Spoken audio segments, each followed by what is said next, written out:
Stellaluna. Our author and illustrator is Janelle Cannon. Janelle Cannon wrote the story, saw author, and illustrated the story, drew the pictures. Stellaluna.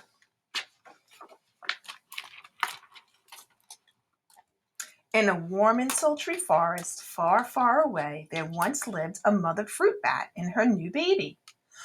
Oh, how Mother Bat loved her soft, tiny baby. I'll name you Stellaluna, she crooned. Each night, Mother Bat would carry Stellaluna clutched to her breast as she flew out in search of food. One night, as Mother Bat followed the heavy scent of ripe fruit, an owl spied her. On silent wings, the powerful bird swooped down upon the bats.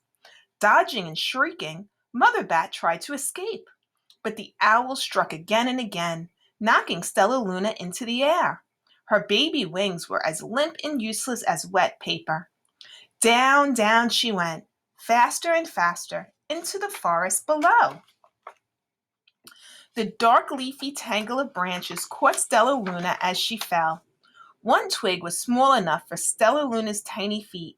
Wrapping her wings about her, she clutched the thin branch, trembling with cold and fear. "Mother!" squeaked Stellaluna. "Where are you?"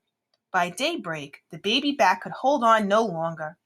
Down, down, again she dropped. Flump! Stellaluna landed headfirst in a soft, downy nest, startling the three baby birds who lived there. Stellaluna quickly clambered from the nest and hung out of sight below it. She listened to the babble of the baby birds. "What was that?" cried Flap. "I don't know, but it's hanging by its feet," chirped Flitter. "Shh, here comes Mama," hissed Pip. Many, many times that day, Mama Bird flew away, always returning with food for her babies. Stellaluna was terribly hungry, but not for the crawly things Mama Bird bought. Finally, the little bat could bear it no longer. She climbed into the nest, closed her eyes, and opened her mouth. Plop! In dropped a big green grasshopper. Stellaluna learned to be like the birds. She stayed awake all day and slept all night. She ate bugs even though they tasted awful. Her bat ways were quickly disappearing, except for one thing. Stellaluna still liked to sleep hanging by her feet. Once, when Mama was away, the curious baby birds decided to try it too. When Mama Bird came home, she saw 8 tiny feet gripping the edge of the nest. "Eek!" she cried. "Get back up here this instant. You're going to fall and break your necks." The birds climbed back into the nest, but Mama Bird stopped Stellaluna. "You are teaching my children to do bad things. I will not let you back into this nest unless you promise to obey all the rules of this house." Stellaluna promised. She ate bugs without making faces. She slept in the nest that night, and she didn't hang by her feet. Stellaluna behaved as a good bird should. All the babies grew quickly. Soon the nest became crowded. Mama Bird told them it was time to learn to fly. One by one, Pip, Flitter, Flap, and Stellaluna jumped from the nest. Their wings worked. "I'm just like them," thought Stellaluna. "I can fly too." Pip, Flitter, Flap landed gracefully on a branch. Stellaluna tried to do the same. How embarrassing.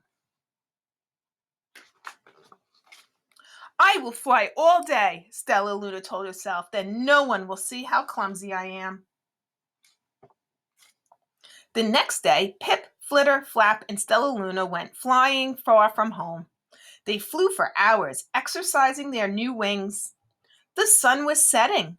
"The sun is setting," warned Flitter. "We better get back home or we'll get lost in the dark," said Flap.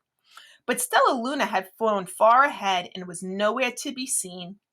The 3 anxious birds went home without her. All alone, Stellaluna flew and flew until her wings ached and she dropped into a tree.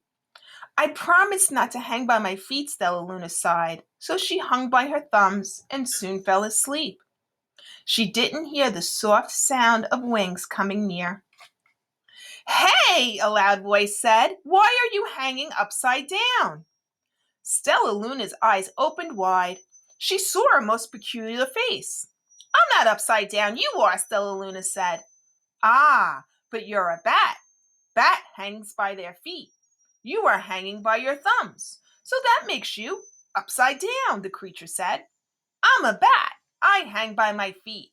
That makes me right side up." Stellaluna was confused. "Mama Bird told me I was upside down. She said I was wrong."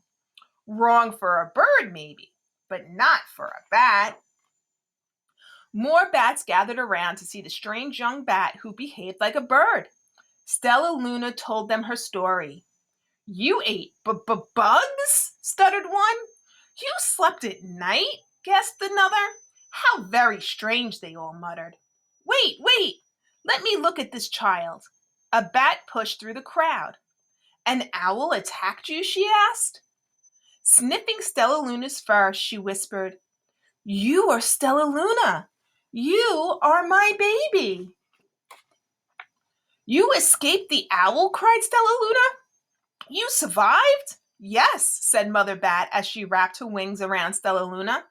"Come with me, and I'll show you where to find the most delicious fruit. You'll never have to eat another bug as long as you live."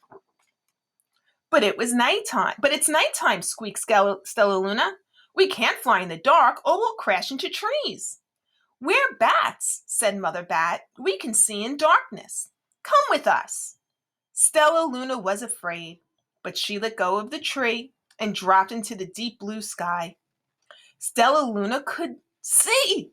She felt as though rays of light shone from her eyes. She was able to see everything in her path. Soon the bats found a mango tree, and Stellaluna ate as much of the fruit as she could hold.